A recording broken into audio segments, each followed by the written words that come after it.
affiancata. Sì. Angela, devi chiudere per cortesia il tuo microfono. Sì. Angela, per cortesia devi chiudere il tuo microfono. Niente, vabbè. Abbiamo visto la disforia di genere affiancata a forme di fatica psichica. Nelle loro storie, nel loro sito si leggono storie di ansia, di depressione, di anoressia, anche di disturbi dello spettro autistico. In alcuni casi ci sono, leggiamo sempre nelle loro storie, dei problemi post-traumatici da abuso sessuale. La realtà delle detransitioners o desisters è in aumento corrispettivamente all'aumento delle transizioni di bambine e ragazze che in molte realtà, come in Gran Bretagna e nel nord Europa, negli ultimi anni hanno visto un vero e proprio boom di casi. Ma questa realtà non è adeguatamente rappresentata e spesso viene ostracizzata dal mondo LGBTQ. Quindi le detransition hanno deciso di autorappresentarsi e la rete post-trans è una di queste rappresentazioni.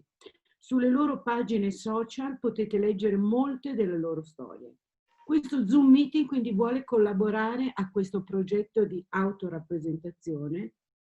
E una domanda che ci facciamo in Italia, questa è una domanda che ci facciamo noi femministe radicali, dopo la clamorosa vittoria di Kira Bell, che è la più famosa delle detransition contro il sistema sanitario nazionale britannico, vittoria giudiziaria in seguito alla quale oggi in Gran Bretagna si possono somministrare i bloccanti della pubertà e ormoni ai minori solo in caso di, con un ok del tribunale. Allora noi qui in Italia, da noi continua a bastare una diagnosi medica, ci chiediamo se non sia il caso di adottare anche qui questa procedura con il tribunale. Oggi ne parleremo di tutte queste cose dal Belgio, Ellie e Neil, e con Valentina dall'Italia. Adesso spero che si possa fare una traduzione e poi partiamo con le domande. Okay. Can you hear me? Yes. So now I will I start saying hello everyone, because we are so many here tonight, and it's great to see how many people are here tonight. I will translate for those who are not Italian speakers. Basically, this meeting will be about the phenomenon of the transitioners, or the sisters, who are actually people who have decided to detransition from their let's say from their transition, and to go back to their gender with what they were born. Basically, most of these the transitions are of people who are M2F, and F2M, and actually at a certain point they have decided to go back to their let's say female characteristics.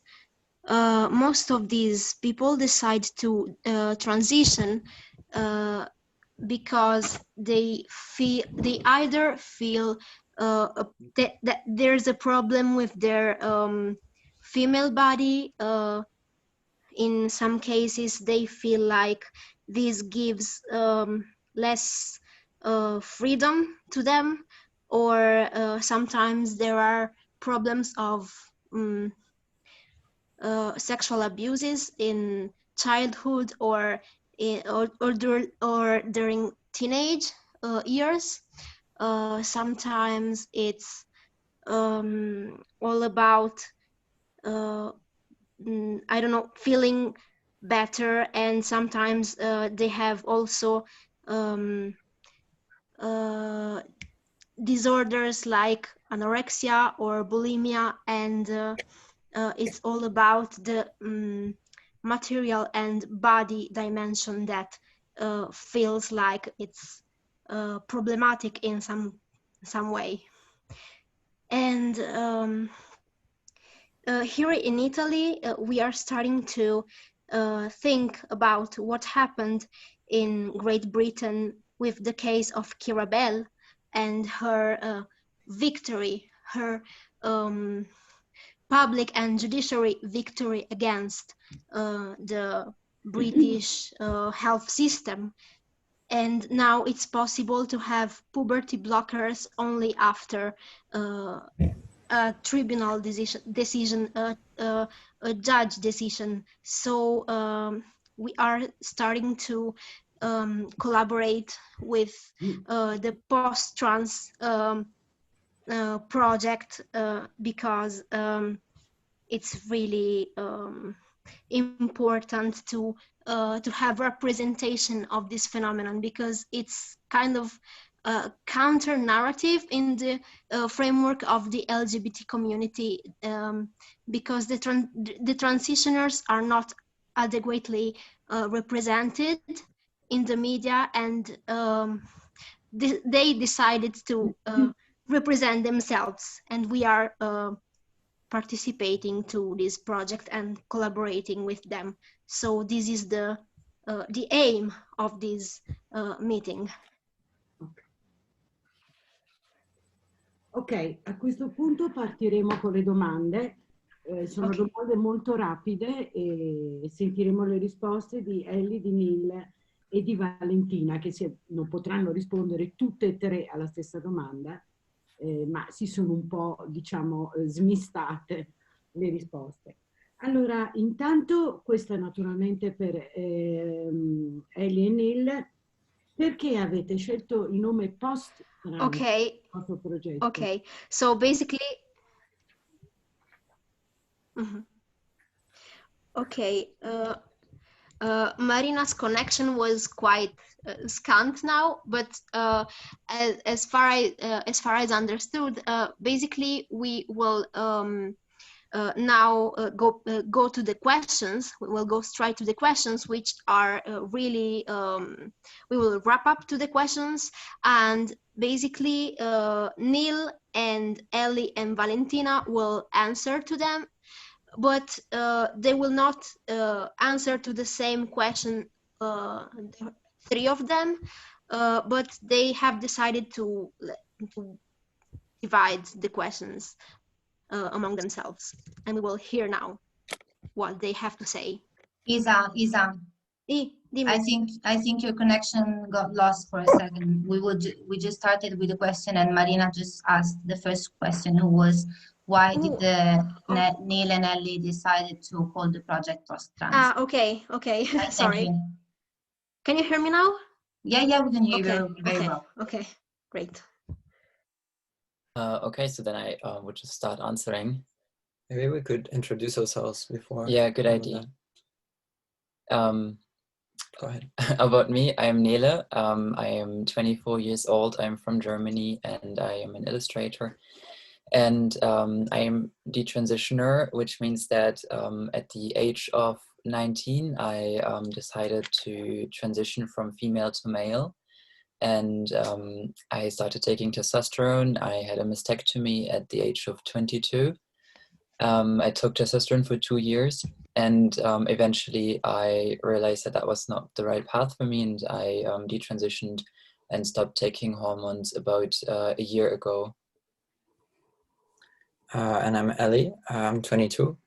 I'm one of the founders of a project that is called Post-Trans with Nina, that is aimed at giving visibility to female detransitioners. I started transition when I was 16. I started taking testosterone at that age. I got a mastectomy when I was 17.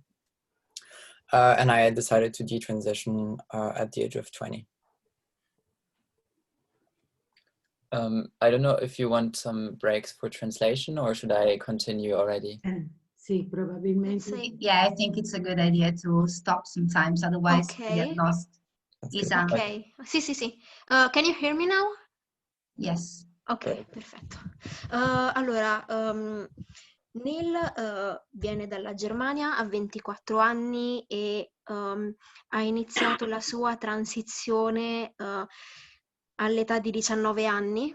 Ha preso ormoni per 2 anni, ha fatto una doppia mastectomia all'età di 22 anni.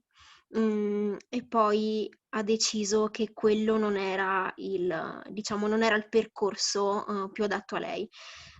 Quindi ha smesso di prendere ormoni da circa un anno ed è un'illustratrice. Mentre invece Ellie ha iniziato la transizione all'età di 16 anni. Ha iniziato a prendere ormoni e poi ha fatto la mastectomia all'età di 20 anni e dopodiché si è resa conto che di nuovo non era il percorso di vita, diciamo, veramente adatto a lei, e quindi ha creato anche il progetto, diciamo, è una delle fondatrici poi del progetto della rete post-trans, proprio al fine di dare visibilità a queste storie alle detransitioners. Valentina, vuoi rispondere anche tu, visto che loro hanno raccontato brevemente la loro storia? Sì, rispondo. A quale domanda? So now Valentina is just going to introduce herself and do a little bit, Ok. you know, just a small introduction of herself as well. Ok, allora io mi chiamo Valentina, ho 28 anni e sono anch'io una persona in detransizione F2M, quindi una donna. E niente. Quando hai iniziato il tuo percorso? Sì, giusto. Ho iniziato il mio percorso a 18 anni, quindi appena ho potuto, diciamo, con la maggiore età, prendere gli ormoni e dopo veramente poche sedute e mi hanno dato subito il nulla osta per gli ormoni e tra l'altro li ho presi per un bel po' di anni gli ormoni, circa 8 anni, sì, 7-8 anni. E quindi poi ho deciso alla fine di tornare indietro da questo percorso, di stoppare gli ormoni intorno ai 26-27 anni. Ok, sì, vado perché così poi, ok. So Valentina is 28 now. She has started the transition path when she was 18, because she was she was not underage anymore, so she could decide to start the transition. So basically, after a few psychology meetings, she decided to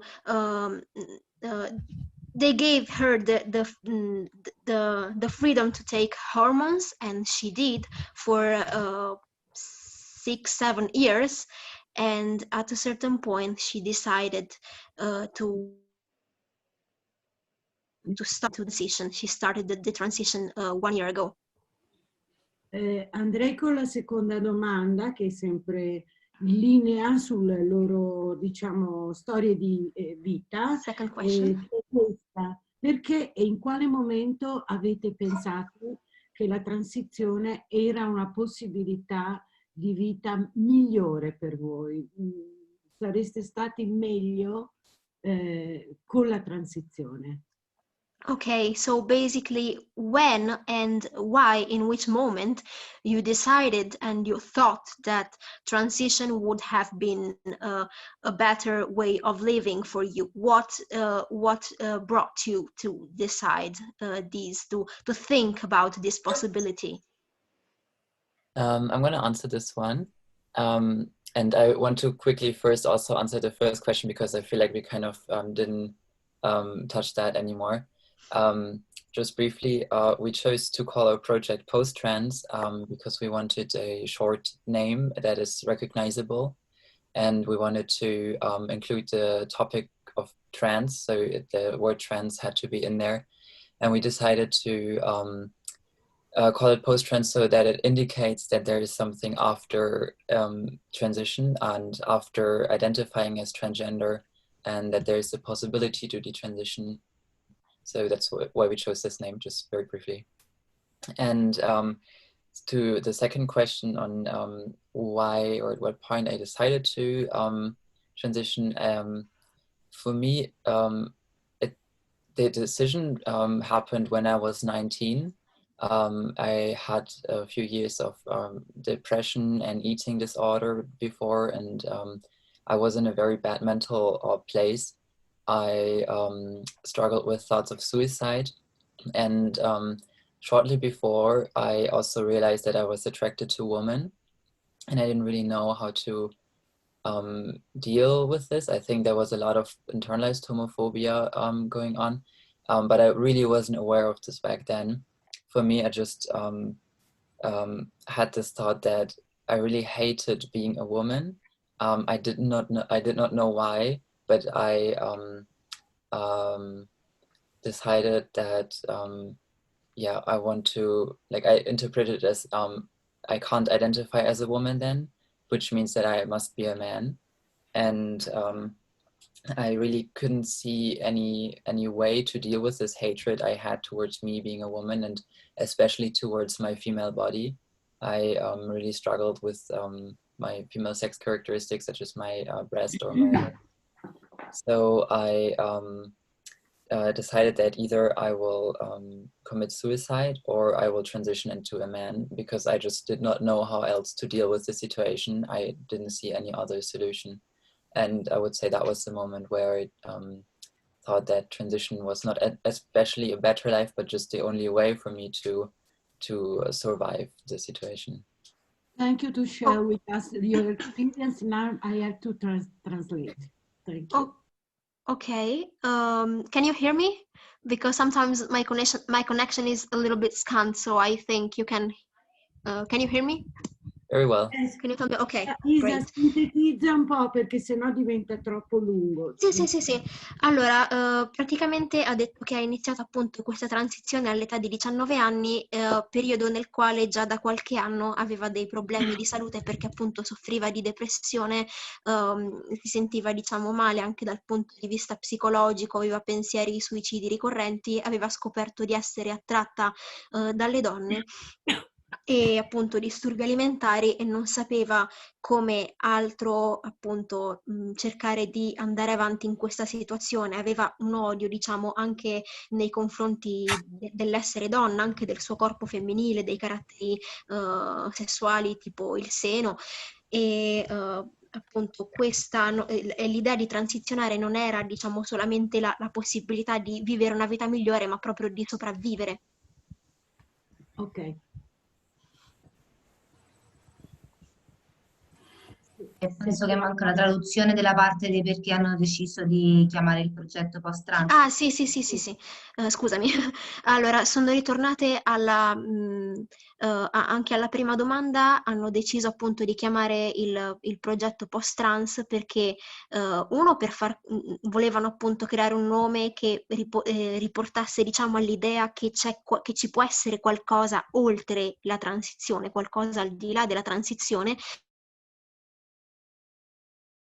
perché appunto doveva essere una cosa, diciamo, riconosciuta in qualche modo, identificata in qualche maniera. Vogliamo sentire delle altre due storie? Sì, se vogliono, Yes. certo. Diglielo. If the others of you who haven't told their answer to this question, if you want, you can tell us more. No, non ci siamo capiti. La domanda era perché, in quale momento avete pensato poi una strada buona di vita?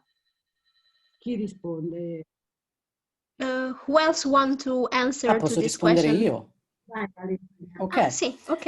Allora, io diciamo che non ho non ho ricordi, diciamo, di me bambina felice di essere femmina, quindi ho sempre avuto è stata una cosa molto precoce, diciamo, che mi ha fatto pensare poi all'età di 18 anni di avere veramente la disforia di genere, perché comunque essendo una cosa che dicono che insorga proprio nell'età dell'infanzia, proprio insomma, da quando sei molto piccolo, ho pensato di disforia di genere.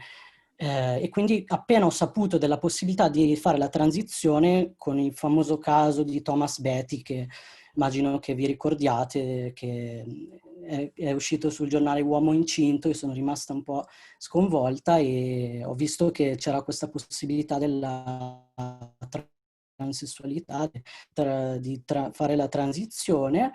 E niente, lì ho iniziato a informarmi, ecco, vedere video su YouTube, ecco, fare la transizione, quindi così.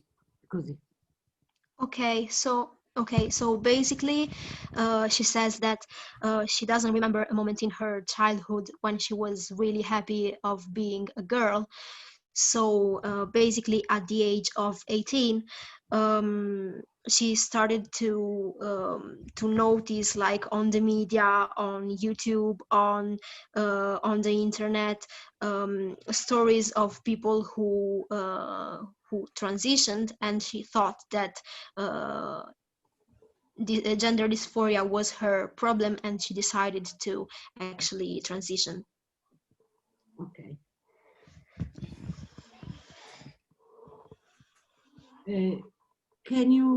Can we hear the third stories? Yes. Okay. So I came out as a lesbian when I was 15, and I remember that I was quite happy with that. I was quite satisfied. And I remember coming out to my sister and her telling me that she was proud of the woman that I was becoming.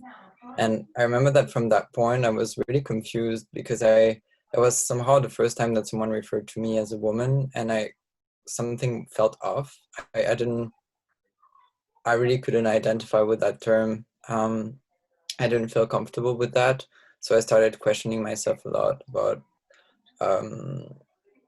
okay, what can I do if I don't want to be a woman? So I started researching, and that's where I found a trans organization in my city, in Brussels. And so I took a psychological appointment there, and I told them about the questions that I had and the concerns that I had about not wanting to be a woman. And there they directly told me about testosterone treatment. So they informed me about the possibilities that there were to transition physically. And they gave me a flyer to help me coming out to my family. So that's kind of the first time that I heard about these possibilities. And from there, I came out of this appointment very confused, but then I started researching, and I also found YouTube videos, and then I started to think that this was it. This was what I needed to feel better. And yeah, at the age of 16, I was sure to be trans. Mm-hmm.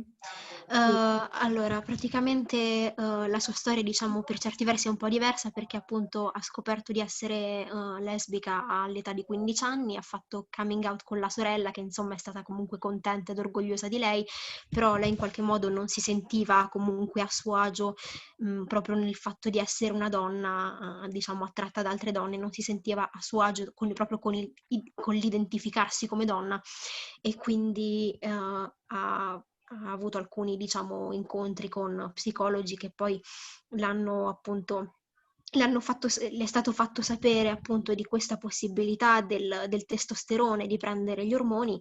Le hanno dato, diciamo, anche un opuscolo, diciamo, informativo anche sul fatto di fare coming out con il resto della famiglia, e ha fatto un po' di ricerche anche online su di essere un uomo trans, ecco. Avrei una domanda a cui chiedo una risposta abbastanza flash, cioè questa. Sì. Che cos'era soprattutto del fatto di essere donne che vi faceva soffrire? Okay, this is a question. Marina said that she wants like a quick answer to this question, and is what in being a woman, a female, was that made you suffer the most, that you couldn't bear of being a woman?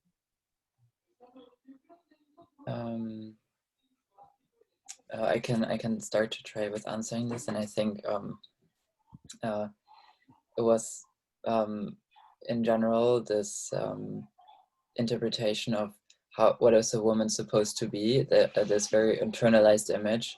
And what was part of this is that I grew up in surroundings with a lot of very hyper feminine women. I never saw any woman that wasn't very feminine, and I just never fit into that. I never fulfilled this expectation that the gender woman included in my mind. So to be always nice and pretty, and not to speak too loud, not to be too tall, not to be too much. I felt like I just have to, always, like, the way I was wrong as a woman. So then as a man, I finally felt like I can be myself, and I can be just finally okay the way I am, because finally it was accepted as a man, and as a woman it was just wrong. Like, so being a man was kind of like getting free of being this feeling of that I'm just an object and just there to be pretty, kind of, and then it was finally being a person instead of just being reduced in appearance. Ok, allora praticamente ha detto che fondamentalmente la cosa che le dava più fastidio era quella di appunto dover in qualche modo sottostare alle aspettative che si hanno nei confronti delle donne. Magari vedeva altre donne che erano molto femminili, carine, e lei invece, diciamo, non riusciva a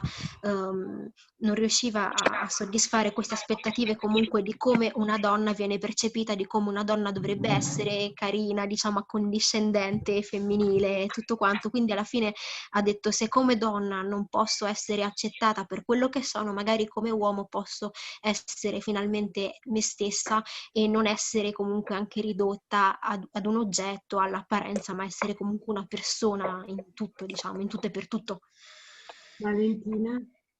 Io praticamente del fatto di essere donna non accettavo sia, vabbè, a livello proprio il mio corpo, diciamo, perché lo vedevo come se fosse, non lo so, mi sentivo qualcosa che mi mancava, qualcosa, come se fosse imperfetto, cose di questo genere. E poi, come anche Nile, che vedevo anche, cioè nel senso, come lo sguardo della società sull'essere donna, no?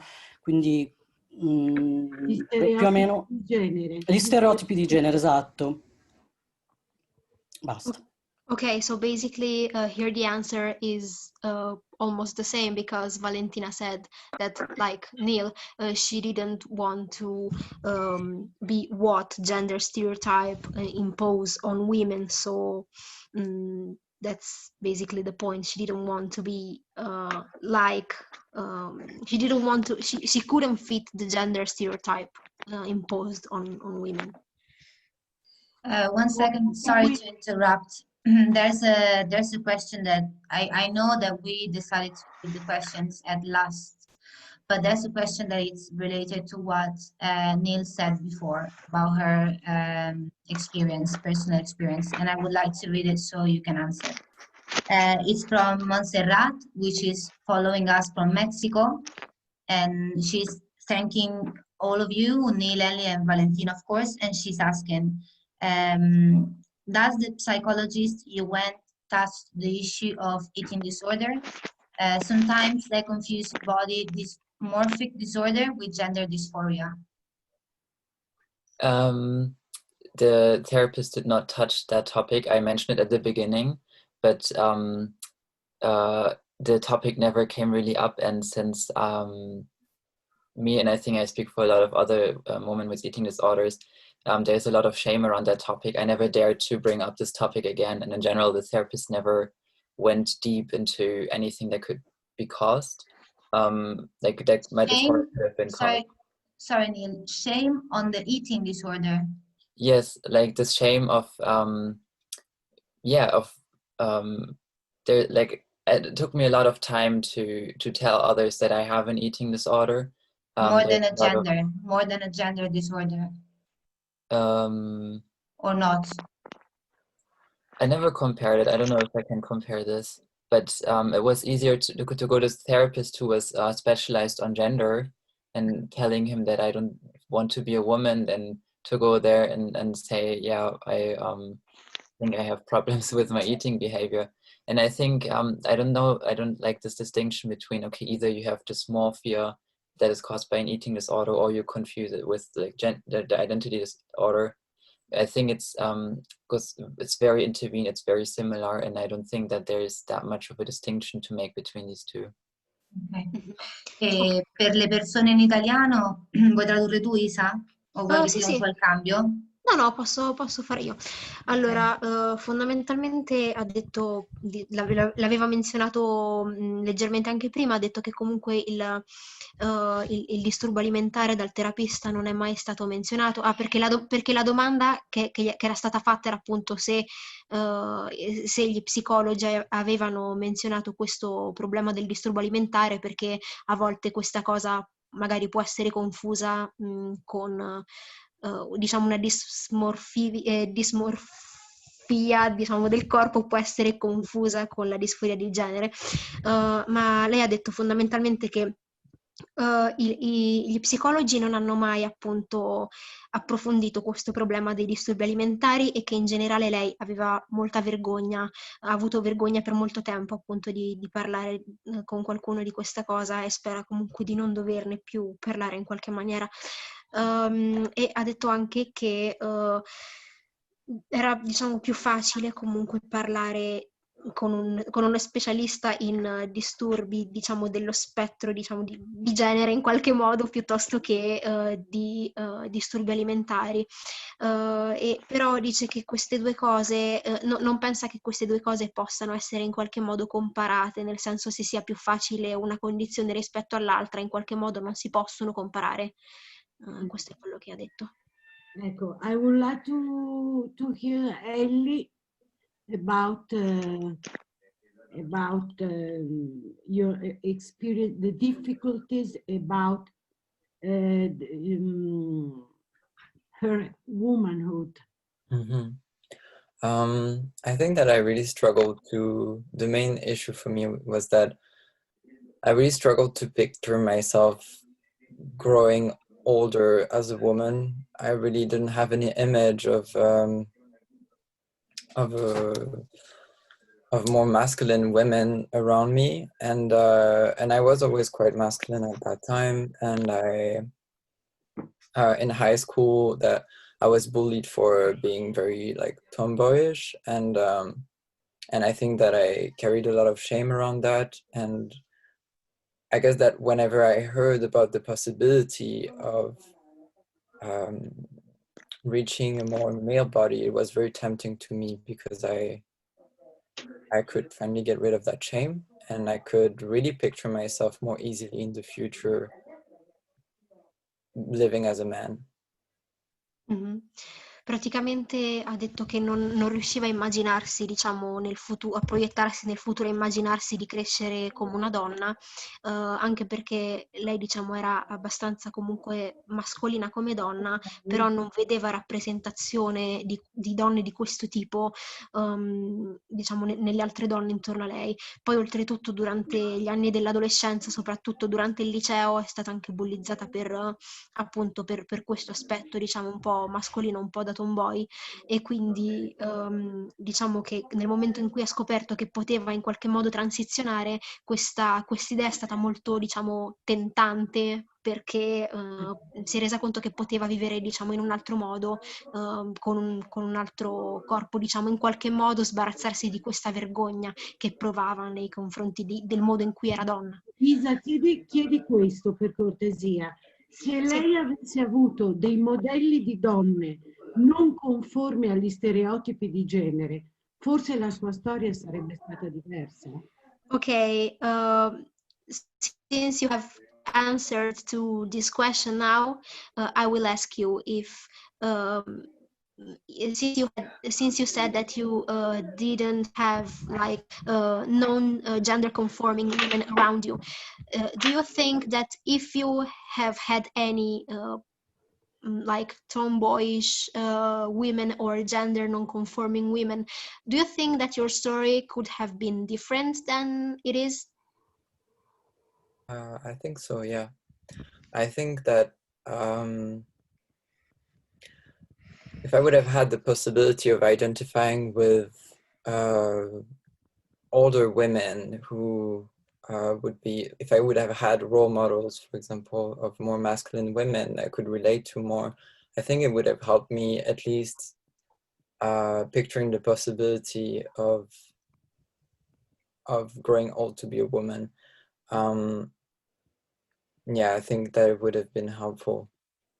Oh, thank you so much. Ok, praticamente sì, ha detto che fondamentalmente sì, perché se avessi avuto comunque dei modelli, diciamo, anche di donne più grandi, diciamo, con un aspetto sempre più mascolino, avrebbe potuto in qualche modo identificarsi in loro, mascolino, diciamo, non conformi, stereotipi di genere. non conformi agli stereotipi, sì, avrebbe potuto comunque anche identificarsi appunto in donne più grandi così, e almeno avrebbe comunque, diciamo che se la sarebbe vissuta meglio in qualche modo, ecco. Certo. Avrebbe avuto rappresentazione, ecco. Sì, adesso io vorrei venire al momento della ultima loro decisione sulla loro vita, che è quella di detransizione. Cioè smettere di prendere gli ormoni, anzitutto, che credo che sia il fatto più, proprio che dà un taglio preciso, e riconnettersi con il proprio corpo femminile. Come è capitato questo? Dove hanno trovato i modelli, se ci sono stati, per questa decisione? E perché l'hanno presa? In poche parole, perché adesso accettate di essere donne? Mm-hmm. Okay, so another question for you, and this is about your last, let's say, passage, your last decision in your in this path, and it is about how have you decided to the transition, like let's say, for example, the stopping to take hormones, which can be considered as a breakthrough in your, like, let's say, in your life. How have you decided to stop this path and to reconnect with your female body? What is that made you take this kind of decision? What are the role models that brought you towards this direction? Should I answer? Yeah. Okay. So I think that, so at a certain point during my transition, I started having health issues related to the hormone treatment, and particular gynecological issues. And I went to see a few doctors because it was causing me a lot of pain and discomfort. And after seeing quite a few doctors, I reached the conclusion that it was very likely to be related to the testosterone treatment that I was taking. So I got a prescription for estrogen in addition to my testosterone treatment in order to compensate. And I wasn't really happy about that. At that moment, I started to be very worried about my health. It was kind of the first time that I really took that into consideration. I started to wonder if it made sense for me to continue taking hormones, even though it was stopping my body from functioning the way it was supposed to function. So I started to wonder if it was really necessary.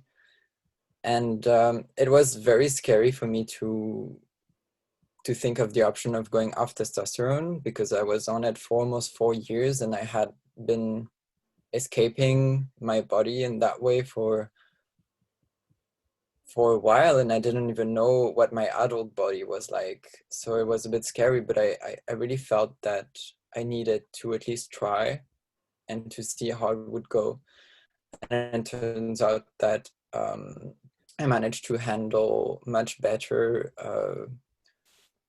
the body changes than I thought, and that's when I decided to detransition physically. And from there I realized that like I put into question my whole transition process, because I didn't see the point anymore in living as a man when I wasn't escaping from my female biological reality anymore. Yeah, so basically when you start taking estrogens with first with testosterone and then stopping testosterone, you saw that also your health problems started to solve, let's say. Yeah, they got better. Yeah, ok. Better, yeah.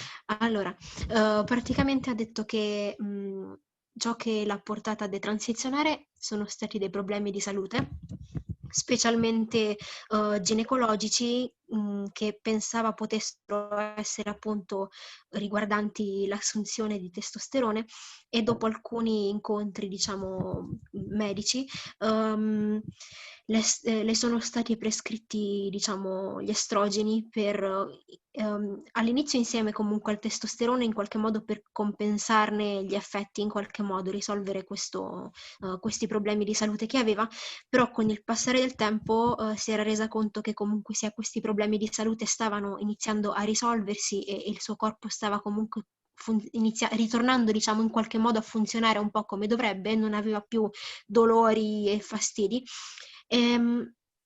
E a un certo punto ha proprio smesso di prendere ormoni, perché si è resa conto che comunque sia stava meglio in qualche modo, anche se inizialmente aveva preso quest'idea comunque con molto spavento, perché aveva preso ormoni per diversi anni e non sapeva nemmeno come sarebbe stato il suo corpo, diciamo, adulto.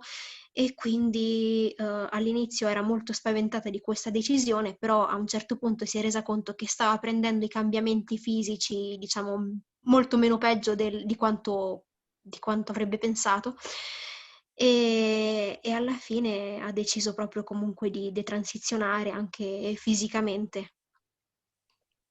Valentina. Sì, allora, praticamente io ho iniziato, cioè mi sono resa conto appunto che volevo tornare, diciamo, detransizionare, perché la farò molto semplice. Ho realizzato una cosa che comunque è abbastanza scontata, ma per me non lo era, che non potevo cambiare sesso, cioè nel senso, qualsiasi cosa avrei fatto, il mio sesso non sarebbe cambiato. Quindi ho realizzato questa cosa. Che io, diciamo, la premessa, diciamo, la motivazione di partenza della mia transizione era che volevo annullare la mia identità femminile e essere un maschio, no? Un uomo a tutti gli effetti, al 100%. E quando ho realizzato che questa cosa, cioè dopo tardi l'ho realizzato, che questa cosa non sarebbe accaduta, allora ho detto, perché? Perché lo sto facendo? Nel senso, posso benissimo essere una donna più maschiaccia, più così ruenta, che ne so, tutta una serie di cose che poi non sono neanche maschili o femminili, però una femmina. E diciamo che è stata una liberazione questa accettazione, perché per tanti anni proprio l'essere femmina mi ripugnava. E questa è una cosa che appunto per chi ha gender questioning, che si fa domande, ecco, se parti con questa idea che cambi sesso, già parti male, perché comunque il sesso non si può cambiare, cioè il sesso biologico ti rimane per sempre. Valentina, che cosa ti ha aiutato di più in questa presa di consapevolezza? Chi o che cosa? Allora, diciamo che ho conosciuto il mondo delle donne lesbiche, come dire... Scusate se interrompo, ma possiamo tradurre la risposta di Valentina per far sì che possano capire anche gli altri nel frattempo? Non so se è stata tradotta da Isa. No, ancora no, perché perché ha chiesto Marina, ha fatto la domanda subito, Ho quindi... aggiunto solo questa piccola domanda e poi traduciamo tutto. Ok, Sì, va no, bene. dico solo che questa cosa, che ho realizzato questa cosa perché ho conosciuto il mondo delle donne lesbiche, diciamo, di genere non conforme, non so come chiama, cioè un po' Sì, mascoline così. tomboy. C'è. Tomboy, ecco. E quindi ho detto, ma scusa, posso essere così? Cioè, basta. Sì. Chiarissimo. Okay, so basically she said that what made her realize that transitioning was not the path for her was that um, she realized after many years something that she said that now is quite obvious, but at the time it wasn't for her, was that actually you can't really change your biological sex. You can only, let's say, try to make yourself perceived in another way, but you can't really change your sex. That's what you were born, and that's what you will be with for the rest of your life. So basically, at a certain point, she started to question this path that she had started, and she decided to detransition, even if she is more, let's say, male-ish or whatever. She is still a woman, so she now accepts it. And what really helped her in this changing of mind, let's say, it's that she knew some lesbian gender non-conforming women, actually some tomboyish lesbians, and she said that like I can be like this but still be a woman, accepting to be a woman, because she said that before she felt like being a woman was disgusting, was awful for her, and now she accepted it. Anil, at least. For me, it was similar, and it was a very mental process. And it started with Ellie already has started to detransition, and we had a lot of discussions. And at some point, it made me question, because I really believed that I was born in the wrong body. I believed that I was just born in a body that is female, but was not meant to be female. And at some point, I asked myself, if that wasn't true, if I wasn't born transgender, what would be the reason that I would have wanted to be a man then? And I think it's not like I asked myself that question before, but that was after my transition. It was the first time I could really allow myself to answer this. And that was the moment where I then suddenly had a lot of answers to this. And I realized what I mentioned before, that I just had a very sexist image in my mind of how a woman is supposed to be, and that I just didn't fit into that, and that my eating disorder and my gender dysphoria was actually very, very similar, that there was not much, that was both a very unhealthy cause, and me trying to get control over my body, and then and the transition worked, like my transition into a man worked out for me, because I did not feel dysphoria anymore. But I realized that morally it's not right anymore to do that, because I was not born transgender. I became transgender because of societal circumstances. And I decided to not alter myself anymore, and instead just challenge the things that I've been trying to run away from. Was really, my transition was a coping mechanism, and after a while it was just time to stop coping and deal with the issues that I had behind. And since then I have been challenging my image of woman a lot. I definitely think that I have a much diverse, stronger and better image of woman, and this is why I now feel comfortable calling myself woman, and now I feel more comfortable with being female. Allora, praticamente ha detto che è una cosa, diciamo, è stato un processo molto lungo, anche diciamo molto mentale come tipo di processo, nel senso che erano tutti comunque, diciamo, meccanismi per cercare in qualche modo di avere il controllo del suo corpo, perché alla fine sia la disforia che il disturbo alimentare comunque sono arrivati, diciamo, più o meno in quel periodo lì, ed erano tutti e due meccanismi, diciamo, per in qualche modo sfuggire appunto da questo rifiuto del corpo, che era anche molto basato su un'immagine, diciamo, sessista che aveva di come le donne dovrebbero in qualche modo essere, e alla fine invece appunto ha iniziato a mettere in discussione appunto tutto questo processo di transizione, dicendo che appunto non è, perché all'inizio si sentiva nata, diciamo, nel corpo sbagliato, mentre invece alla fine si è resa conto che comunque non è che si nasce transgender, ma si diventa in qualche modo, proprio per in qualche modo cercare di liberarsi da un rifiuto, diciamo, del corpo. Adesso invece è comunque molto più a suo agio con il fatto di essere una donna, di definirsi come donna, e ha deciso che comunque il modo migliore per lei è quello appunto non di scappare, diciamo, o di rifiutare appunto la sua immagine, il suo corpo, però di diciamo affrontarli in qualche modo, di sfidarli in qualche modo, e di cercare comunque di accettare, o comunque magari anche di cambiare delle cose, ma non alterando più il corpo in quella maniera, diciamo. Sono costretta a sintetizzare un po' le domande perché sono tante e non ce la facciamo a farle tutte. Loro ci hanno detto che si dichiarano femministe, abbiamo fatto un incontro preliminare, e però hanno detto anche che per loro è molto importante essere come dire, riconosciute dalla comunità LGBTQ.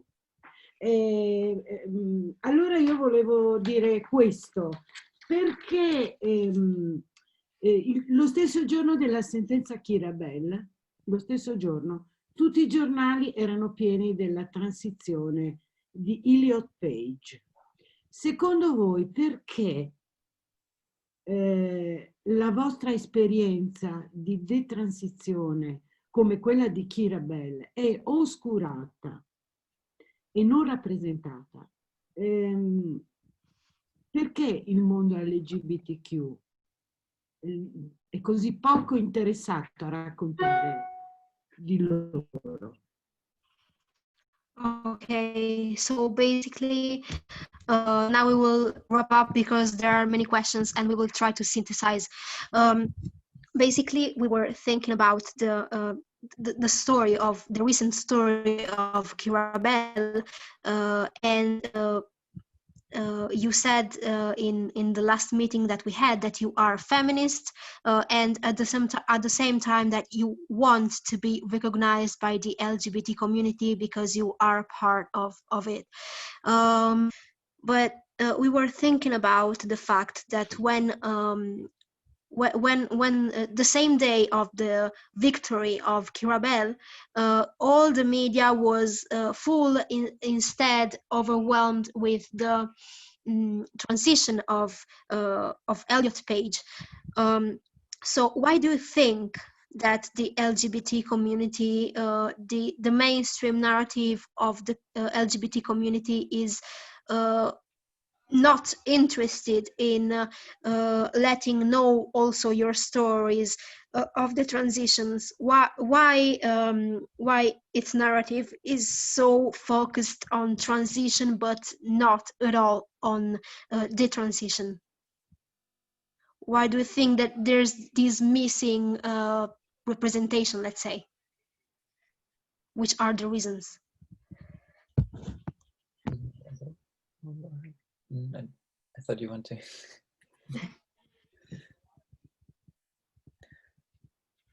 I think that, well, it really depends how you look at detransition, I think.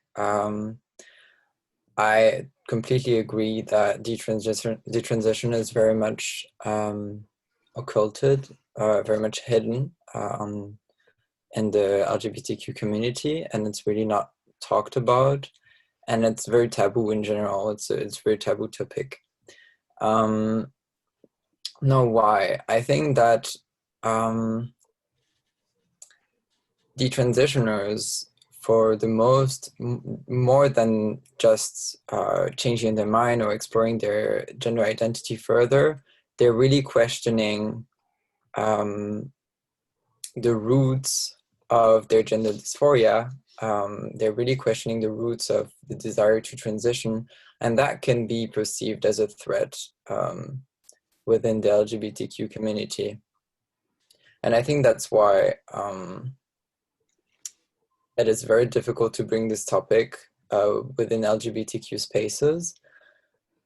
I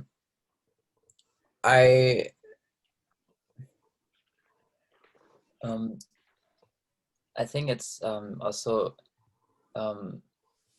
difficult to directly compare Keira Bell and Elliot Page. I think this might not be the perfect example, but I agree that there is a different focus in the media. But I think that there's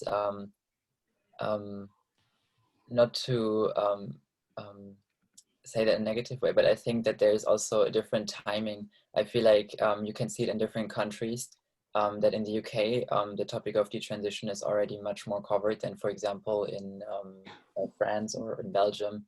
You don't see anything about that, and I think it's something that I once heard of a journalist who said that she wanted to do a piece on detransition, and her editor said that that they don't want to do that now, that because they are already they're only now focusing on the topic of transition. So I think they and I disagree that I think we should still talk about it, but I think it's shows that they kind of show this narrative of first transition and then they talk about detransition, and I think that it's something that is gonna slowly hopefully change in the future, that there's also going to be more presentation on detransition. And if I can add something, I also think that in general, there's this idea that women's rights and gay rights already, and lesbian rights already achieved, and we're already there, that now we need to focus on trans rights. And I feel like by talking about detransition, especially female detransition, we talk a lot about misogyny, we talk a lot about homophobia, internalized homophobia. And these are topics that are not very welcome anymore, it feels like, as if this was a matter of the past. Sorry, darling, where are not welcome these topics? Within the LGBTQ community, in my experience, it's difficult to talk about this because it's often perceived as a matter of the past. Homophobia, lesbophobia, and this. Lesbophobia, homophobia, and your special rights. I feel like these power dynamics are often not very much tackled within the LGBTQ community. Ok. Please. Sì, ok. Allora, fondamentalmente il punto è che secondo loro appunto questo punto, diciamo, questo topic della detransizione viene in qualche modo adesso percepito nella comunità LGBT un po' come una minaccia, se vogliamo, perché in qualche modo chi detransiziona mette comunque in discussione le radici, proprio le fondamenta di ciò che le porta in qualche modo a transizionare, e questa cosa è percepita un po' come una minaccia e concordano sul fatto che comunque è una cosa molto occultata, diciamo, dai media, tant'è che hanno anche incontrato una volta una giornalista che si era proposta comunque di fare un pezzo riguardo alla detransizione, di scrivere un articolo al riguardo, però poi gli editori, diciamo, gliel'hanno bocciato, perché hanno detto che comunque il problema adesso, diciamo, più grande, diciamo, più importante di cui discutere era comunque invece la transizione, e poi oltretutto c'è anche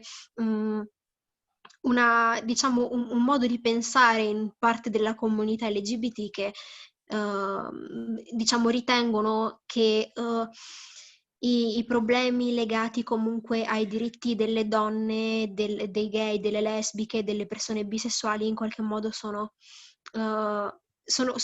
diritti che sono già acquisiti, mentre adesso invece tocca alla comunità trans, diciamo, avere in qualche modo i suoi diritti.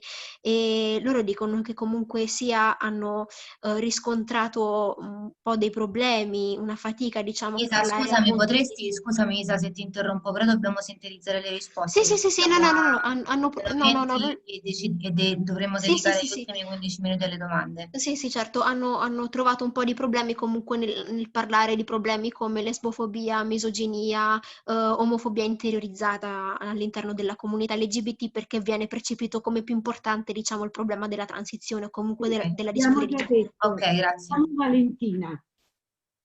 Sì. Questa Cosa? cosa del mondo LGBT che dicevamo, Ok. ha delle difficoltà. Sì, ho riscontrato anch'io questa cosa, nel senso che ho provato anche in vari gruppi, per dire anche Facebook, di persone magari omosessuali, donne lesbiche, così, a pubblicare un post parlando della mia detransizione, e proprio non me l'hanno mai permesso, vari gruppi, ecco, non me l'hanno mai permesso di postare. E io allora ho chiesto agli amministratori, alle amministratrici, ma come mai questa cosa? Cioè non è che voglio parlare di chissà che cosa, attaccare le persone transessuali. E loro mi hanno detto, guarda,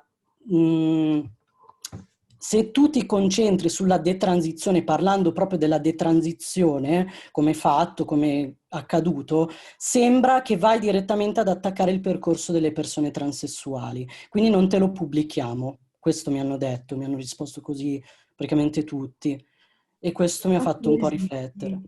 Tu esisti però. Sì.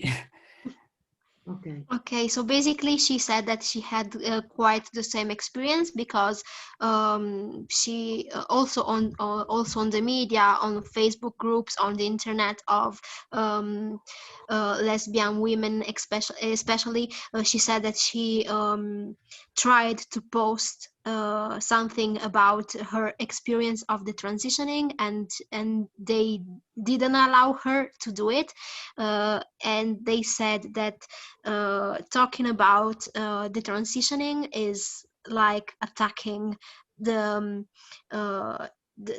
paths of life of trans people, while she said that that was not her aim, but they felt like talking about the transitioning is an attack on trans people. So they Io ho didn't allow ancora her. due veloci domande alle Two quick quali questions. chiedo risposte più possibile rapide e traduzione altrettanto Short answer rapida. and short translating. Keira Bell ha puntato l'indice su le diagnosi frettolose, soprattutto tra le minori, tra le ragazze piccole, insomma, minorenni. E ha sottolineato l'importanza di un approccio psicologico e non contro la fretta della terapia ormonale. Allora io voglio sapere che cosa pensano loro di questo, perché una volta si diceva che la terapia psicologica, anzi tuttora si dice, è una terapia riparativa. Okay, so basically Keira Bell was pointing the finger against quick diagnosis of gender dysphoria, saying that especially for underage girls, and she said that she hoped that psychological path, a longer psychological path can be better before before a quick hormone therapy. But sometimes this kind of approach of a longer psychological path is has been seen as let's say reparative kind of therapies or converting therapies or whatever. What do you think about it? Do you think a psychological path is a longer path is needed before giving hormones or not? What do you think about it? This topic. I can talk about my experiences with that as an example. Because I kind of had the two extremes, you could say. Okay. So as I explained earlier, when I started questioning myself, I went to this trans organization. So after that, I was quite sure that I was trans. And there I started to look for ways to transition. And that's how I contacted a gender clinic here in Belgium.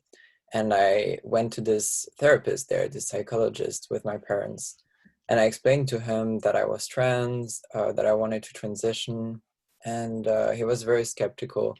He told me that usually like real trans people start having these thoughts at the age of 3 or 4. And that for me, it started only at 16 or 15 or 16. So it was too late, and I was probably just a victim of the media representation of trans people. He told me that he wouldn't let me transition until I was 18, and I would have to take tests, regular tests in the meantime to check if I was really trans. And I went out of that appointment really, really upset because I felt like he didn't listen to me at all. He didn't care about what I brought. He didn't show any empathy towards what I was feeling and what I was going through. I didn't want to wait until I was 18. It was not a possibility for me because I already had in mind that it was the only way for me to feel better. And to me, waiting 2 years felt like a nightmare. So after this appointment, I was very frustrated, and I went back to the trans organization, who then directed me to a gynecologist who was specialized in giving hormones to trans people. And there I could start the treatment right away by going to this gynecologist after one other psychological appointment at the trans organization with my parents. And from there it went really, really fast. So I think that none of these were ideal in the sense that one of them was very, very fast and just threw me into this path of transition. Without warning me about what was going to happen to my body or making sure that I really understood what I was going to do. And the other one was really not empathetic and like a fast track. And the other one really didn't listen to what I was feeling and completely rejected it and told my parents that I was just manipulated. So I feel like there's a need for something in between, something that is more empathetic, something that where we don't tell young people simply that they should wait and stay in their painful situation for a few more years, but really give them a way to explore this and give them a way to connect with other people who experience this kind of thing and find solutions rather than just not believing them. Yeah, of course. Allora, praticamente ha detto che in qualche modo ha avuto entrambe le situazioni, cioè sia un approccio, diciamo, psicologico molto lento che uno proprio veloce in cui è stata proprio buttata appunto in questo percorso. Il primo è stato appunto il percorso, diciamo, più lento perché il primo terapista da cui è stata con i genitori era molto scettico sull'idea di farla transizionare, perché ha detto che molte persone comunque avevano questi pensieri comunque di non sentirsi a proprio agio con il loro corpo da bambini all'età di 3, 4, 5 anni, mentre invece per lei era capitato a 15 anni e quindi era troppo tardi per transizionare. Invece, e quindi ovviamente lei è uscita da questo appuntamento molto... poi il terapista le ha anche detto che poteva essere stata manipolata, diciamo, dalla rappresentazione dei media delle persone trans, quindi lei è uscita da questo incontro molto, molto sconvolta, diciamo, si sentiva in qualche modo abbandonata a se stessa, non sapeva come reagire, si sentiva appunto sconvolta che il terapista non era stato empatico nei suoi confronti, che in qualche modo non aveva ascoltato ciò che lei aveva da dirgli, e il terapista voleva appunto farla transizionare all'età di 18 anni, ma per lei questa appunto non era un'opzione, perché non poteva aspettare altri 2-3 anni per transizionare, perché aveva una situazione in cui ormai sapeva quello che voleva e sapeva che era l'unico modo per continuare a vivere bene, per stare meglio e per sentirsi se stessa. Uscita da questo incontro, poi andò all'organizzazione proprio che si occupa delle persone trans, che la indirizzarono invece da un ginecologo specializzato in disforia di genere, che dopo un solo incontro le diede gli ormoni, senza neanche peraltro spiegarle comunque le cose che sarebbero successe al corpo, gli effetti collaterali e tutto quanto. Quindi diciamo ha avuto tutti e due questi approcci, e dice che non è giusto né un approccio veloce di questo tipo, che appunto ti buttano dentro senza sapere bene a cosa si va incontro, neanche un approccio però troppo lungo, comunque che non tiene conto di ciò che hai da dire, soprattutto comunque in adolescenza, in cui è comunque un momento in cui hai bisogno comunque di empatia e di venire ascoltato, non ti possono comunque neanche lasciare per troppo tempo, per troppi anni, perché ci sono persone che vivono proprio una situazione veramente che non ha via di scampo, diciamo, quindi la soluzione sarebbe una via di mezzo. Lisa, è chiaro il concetto, abbiamo pochissimo tempo, ti prego di sintetizzare. Sì. Se le altre hanno voglia di aggiungere qualcosa a quanto è stato detto da No, io Ellie, sono a posto. è a posto. Neil, do you want to add something? anything about? I would pretty much agree to what you said. My experience is that in Germany, you have to have 1 year, or actually even 1.5 years of therapy before you can start hormones, and then 2 years of therapy before you can have a surgery. But that's the theory, and I don't really like this way it's handled, because I like the idea that there is therapy required, because I think what I would have needed was a real screening on where did my dysphoria stem from, and why did did not want to be a woman. But that's not what I got in therapy. It was more like a waiting, and the therapist tricked a bit so that I got hormones actually after, let's say, 3 months of therapy. I already had testosterone, and it was really like the therapist had to tell it whether I was trans or not, whether I was allowed to take hormones or not. So I, of course, never felt like I could be 100% honest to that therapist, because I was under so much pressure. If I would have ever showed any kind of dots, the therapist could have just taken away the testosterone from me. And in a way, and since that was the only reason for me to be even alive at that time, it was a very pressuring situation, and I don't think this is the ideal way. But I have to be honest, I don't really know the perfect solution. I just think that it should be necessary to go into the roots of the gender dysphoria. Yeah. Ok, praticamente la sua esperienza è che comunque in Germania teoricamente bisogna fare 1 anno e mezzo di terapia prima di poter prendere gli ormoni, bisogna fare altri 2 anni di ormoni prima di poter fare un'operazione chirurgica come una mastectomia, però in realtà dopo qualche mese dal terapista lei stava già comunque prendendo gli ormoni, glieli aveva fatti prendere. Il problema è che un approccio di questo tipo richiede che comunque il terapista deve dire se una persona ha la disforia di genere oppure no, ed è una cosa che mette molta pressione addosso, perché non si può comunque mostrare il minimo dubbio,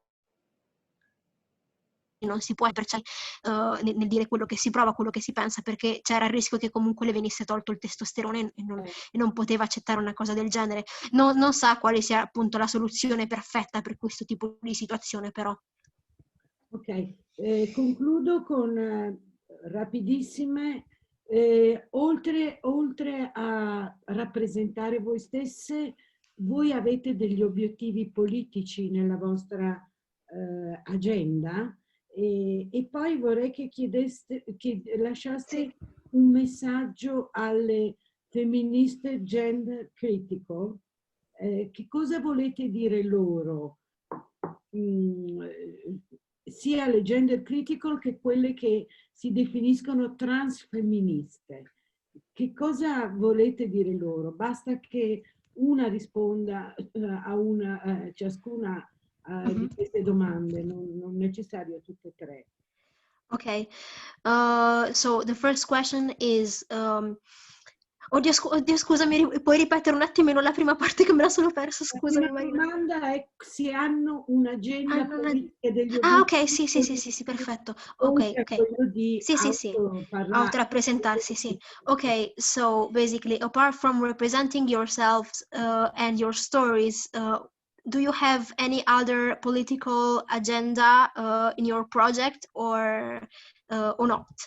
And if you could give a message either to gender critical feminists and to trans feminists, what would you tell the ones and the others? Ok. I can answer the first question. Yeah. So when it comes to the request and the political goals that we have, I'm going to talk on behalf of Post-Trans. Yes, of course. So the core message that we want to give is that detransition is a thing, that it exists, and that detransitioners have specific needs that urgently need to be addressed. Another thing that we find really important is that dysphoric people have the right to be informed about the risks of medical treatment. At the moment, there's really a lot of misinformation when it comes to the side effects of medical treatments related to a transition.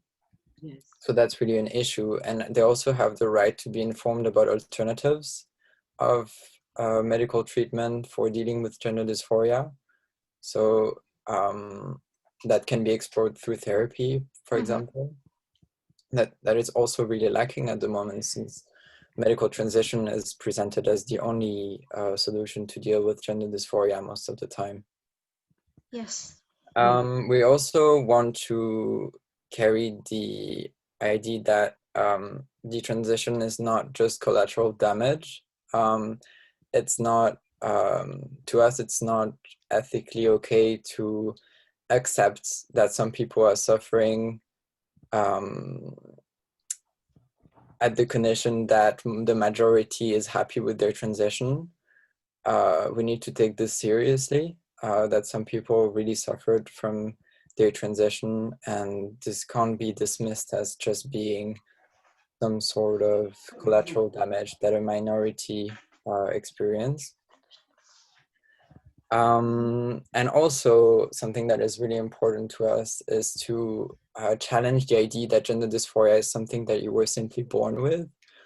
We really want to uncover the reasons behind gender dysphoria that often have its roots in homophobia and sexism. And yeah, so that I think that it's ok. Yes. Allora, intanto rispondo velocemente alla prima domanda. Allora, fondamentalmente il loro obiettivo politico è quello di comunque far conoscere proprio la detransizione come fenomeno e far capire anche che le persone che detransizionano hanno comunque dei bisogni ed è una cosa che va presa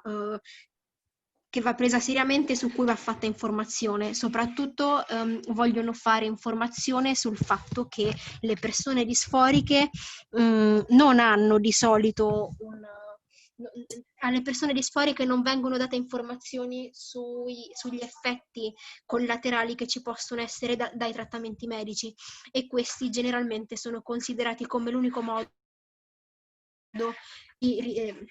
di avere a che fare con questo tipo di situazione. Inoltre c'è anche appunto il fatto proprio di non considerare la detransizione come un danno collaterale, considerando che comunque molte persone sono felici riguardo alla transizione, ma ci sono persone che ne soffrono, quindi vogliono anche parlare di questo aspetto.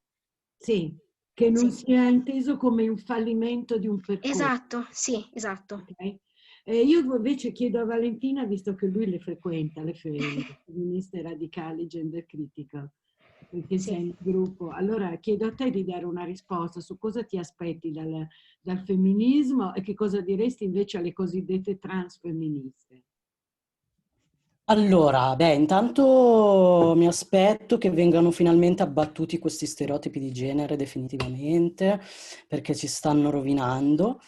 E quindi questo, e poi chiedo anche una cosa, nel senso perché sono iscritta a vari gruppi, no, di Facebook, e seguo anche su YouTube, per esempio, Magdalene Burns, che poverina adesso non c'è più, però ha fatto un sacco di video e li sto guardando uno a uno, e ecco, di magari trovare un accordo sul fatto delle persone, del percorso di transizione, perché alla fine su molti gruppi gender critical vedo che appunto un po' si va contro in toto il percorso di transizione, mentre ho sentito vari punti di vista e non sempre così. Ci sono femministe radicali gender critical che non sono contro in toto al percorso di transizione, ma hanno per esempio il self-ID, bloccanti per i minori, tutte queste cose, ecco. Chiarire questo fatto, ecco, questa cosa qui, perché io per esempio, che c'era una domanda che mi dicevano che non sarò mai un vero uomo, cosa penso delle persone che transizionano? Io ho il massimo rispetto per le persone che transizionano e cioè, bisogna farlo da adulti e con consapevolezza, cioè non partendo con l'idea che tu da femmina magicamente diventi maschio. Cioè, intanto vabbè, come ha detto anche, oddio, Ellie, sì, l'ha detto Ellie, no, Ellie ha detto che appunto, oddio, non mi ricordo, comunque ha detto una cosa che praticamente, cioè bisogna farlo con consapevolezza il percorso di transizione e... Certo, sì. Cioè, basta, questo è il mio concetto, è il mio messaggio. Per i trans attivisti invece voglio dire una cosa, che ho notato, per esempio, ho riscontrato, ecco, e mi dispiace questa cosa, molta violenza, appunto nei confronti delle femministe radicali, soprattutto, per esempio, nei social, soprattutto tantissima. E infatti ne ho parlato anche con i miei amici, per dire attivisti trans, e loro mi hanno detto: guarda, non è che possiamo tenerli tutti sotto controllo. Ci sono persone, attivisti transgender, che fanno molta violenza per il web, e direi una cosa, che la violenza non porta da nessuna parte, cioè alla fine non serve urlare forte così, bisogna essere determinati e chiari sulle proprie posizioni, se no, cioè, urlando non si va da nessuna parte. Come diceva il poeta Rumi, diceva che urlare, cioè, innalza le tue parole, non il tono della tua voce, quindi cioè, sono le parole che valgono, non quanto le urli, no? Basta. Certo, sì. Okay. Okay, so basically she said that what she would like to say about gender critical feminists and trans activists or trans feminists is that basically we should kind of find a sort of way, a sort of common ground, a sort of way to deal with this point of transition, and that there are many radical feminists who are totally against the transition process, while there are others who recognize that it's something that can be done with a sort of with like the right mindset at the right age. So there should be a common ground, because this kind of division is not not good and is not really healthy for both the movements. And to many trans activists, and she said that she discovered that many of them are really violent, especially on the social media against feminists, and this is something that should not be, because shouting is not a solution, let's say. Siamo in conclusione di questo incontro, secondo me straordinario, perché siamo veramente riuscite a confrontarci fino in fondo, e grazie per la generosità con cui le nostre amiche post-trans e Valentina hanno voluto offrire la loro esperienza, umanamente certo un'esperienza molto densa e molto speciale, ma hanno voluto condividerla con noi. Io chiedo, ho visto le domande in chat, mi pare che le domande in chat abbiano avuto più o meno tutte una risposta. Io chiuderei con l'ultima domanda presa dalla chat e lascerei a loro di tirare le conclusioni mentre rispondono a questa domanda, se pensate che possa esistere una società libera dagli stereotipi di genere. E poi mi sembra che è la domanda più forte che viene dalla vostra esperienza. Okay, so we are concluding now, and we are really happy that you decided to share with us your really important and special experiences. It's something not that easy to do, so really thank you for what you have decided to share with us today. And we decided to give you the last question in the chat, because most of them have been answered already, and we leave you the floor for the conclusions. So basically the question is, do you think that there will ever be the possibility to have a world free from gender stereotype ever? Well, that's hard to answer. I hope so. I think someone in the chat also asked whether we think it is, I don't know how the question exactly was, but whether we should have a world completely free without any distinction between male and female individuals. And I think it is important to listen to sex-based needs, and I think we can't just erase history, and we lived in a world that has always been, for most of the time been oppressing women, and no matter how the future would look like, this is something that is still in the history and needs to be taken into consideration. Yes. Ok, praticamente ha detto che si spera che ci possa essere un mondo di questo tipo, appunto, senza stereotipi di genere, senza appunto differenziazioni, perché c'era stata una domanda nella chat in cui era stato chiesto appunto se c'erano differenze, se prima o poi ci sarebbero potute non essere più differenze anche proprio tra uomini e donne, in qualche modo, penso per l'oppressione, penso come status.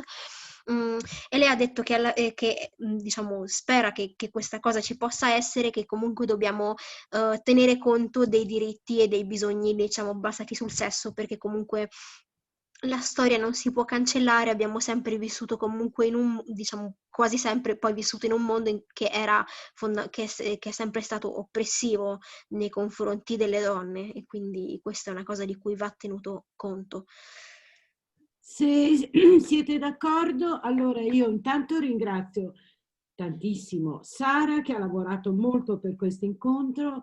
Thank you, Sara, for working for this meeting. Ringrazio Isa, che ci ha accompagnato nella traduzione. Ringrazio Valeria, ringrazio tutte quelle che si sono impegnate nell'organizzare questo incontro. Naturalmente ringrazio le nostre fantastiche ospiti, e se siete d'accordo Facciamo chiudere alla nostra amica italiana, a Valentina, con quello che vuole dire lei. Okay, so basically, we are thanking everyone who has made this meeting possible, and of course our fantastic guests for sharing their experiences. And now we are closing with Valentina that will tell us something. Se loro vogliono dire qualcosa d'altro va bene. Infatti, magari Ellie vuole parlare. Io vorrei dire un'ultima cosa, che forse c'è una domanda nella chat che non è stata letta e vorrei leggerla. Ok. Oltre al messaggio che vogliamo mandare alle femministe, c'è un messaggio che vorreste mandare alle ragazze che si trovano nella vostra situazione, o alle ragazze che si trovano nella situazione oggi, nella situazione che voi eravate 10 anni fa o 5 anni fa? Traduco per Nile e Ellie. If you would like to send a message, not only to feminists that you already did, just to the girls who are in your situation today, the situation that you were like 5 years ago, 10 years ago, what would you tell these girls? So if Valentina wants to start, and then you can follow. Io direi a queste ragazze che si trovano nella situazione, direi di pensarci bene, di farsi aiutare, di cercare qualcuno che le aiuti, non che le spinga, diciamo, a intraprendere il percorso di transizione, qualcuno che le aiuti a comprendere le motivazioni alla base di questa intenzione, ecco. Se ho azzeccato, vero, la domanda? Sì. Okay. Sì. E questo è il mio messaggio a queste ragazze. Okay, so basically Valentina's answer is that if she could send a message to the girls who are now in her past situation, it would be to find someone to help them understand and discover the roots of their dysphoria or perceived dysphoria, and not someone who throw them in that process. Yes. What would you like to add, Neil and Ellie? I'd like to share something that I realized and that really helped me, and that might be helpful to others. For a long time, I really thought that the problem was about me, that the problem was located in me, that if I felt bad, it was something that was just wrong about me. I thought that that my experience was very special and that we were only a few having this. I thought that I was in this sort of unique situation, and transitioning actually really made me more isolated in a way, because I didn't feel like I belonged to female spaces. I didn't feel like I belonged to male spaces either.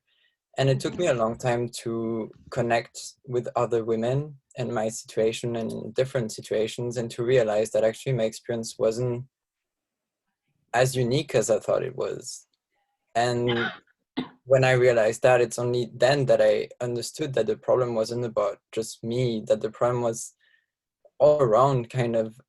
It's a society. Yes. It's all about the way women are treated in society, and it's possible to fight against that without fighting against yourself. And for me, it was really an important realization. I hope this can be helpful to other people. Ok, praticamente stai dicendo che una cosa che l'ha aiutata è stata appunto il fatto di rendersi conto che il problema non era dentro di lei, perché all'inizio pensava comunque che il suo modo di sentirsi diciamo sbagliata fosse in qualche modo un suo problema, e fosse in qualche modo una cosa speciale, una cosa di pochi. Però poi con la transizione si è resa conto che in qualche modo non si sentiva di appartenere né agli spazi maschili ma neanche agli spazi femminili, e quindi si è sentita molto isolata per molto tempo prima di potersi anche riavvicinare e riconnettere con altre donne in qualche modo, e invece poi si è resa conto che il problema non era in lei, però era più che altro tutto intorno nella società, e soprattutto nel modo in cui vengono percepite e trattate le donne. Direi che possiamo chiudere Voglio solo dirvi di don't forget that we love you so much. We are here for you. Okay? Thank you so much. Yes, Thank you. Thank you. Thank you. You are sisters for us. You are feminists for us. And so we can work together again, I hope. Okay? Thank you for giving us this visibility. Thank you very much. Thank you. To everyone who joined. Thank you, Neil and Ellie. Thank you, Valentina. This is really, really precious for us. Grazie, Valentina. Thank you, Neil and Ellie. Stay strong. If everybody wants to say thank you, you can just activate your microphones and do it. Your microphones can be on now. Thank you, guys. Grazie, Valentina. Grazie a voi, grazie. Thank you very much. Thanks, everyone. We love you. Grazie, thank you. Merci. Grazie a tutte, buona serata. Grazie a tutte. Have a nice evening. You too. You too. Bye. Bye. Bye, everyone. Thank you. Ciao Daniela. Ciao, ciao.